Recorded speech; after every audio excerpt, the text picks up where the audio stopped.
In today's video, I'm going to teach you how to upload files in Salesforce Flow. First, sign into your Salesforce org so you're on the Lightning Experience homepage.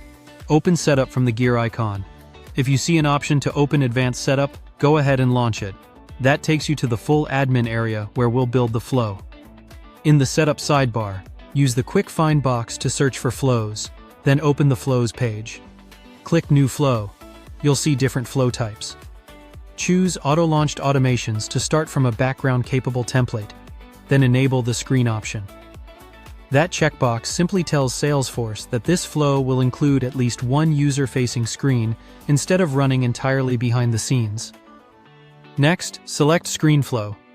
A screen flow is perfect for guided user input, like letting users upload files with clear prompts.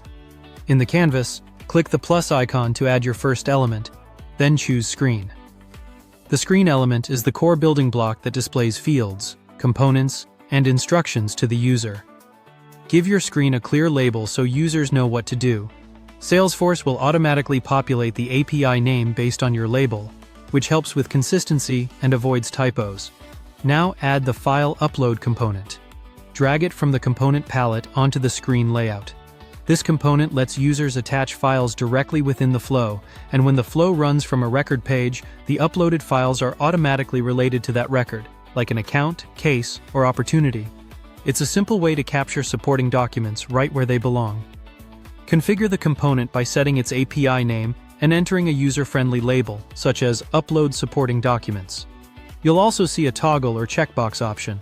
Set it to True based on your need. For example, to make the upload required or to allow multiple files. A quick tip: if you plan to launch this flow from somewhere other than a record page, make sure the flow has a record ID available, so files can be related correctly.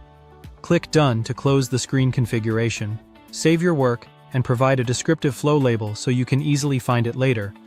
Back on the canvas, connect the Start element to your screen by clicking the highlighted connector so the flow knows where to begin. Save again to capture those changes. Finally, click Activate to make your flow available for use. That's it. Your screen flow with file upload is ready to go. If you found this helpful, don't forget to subscribe for more.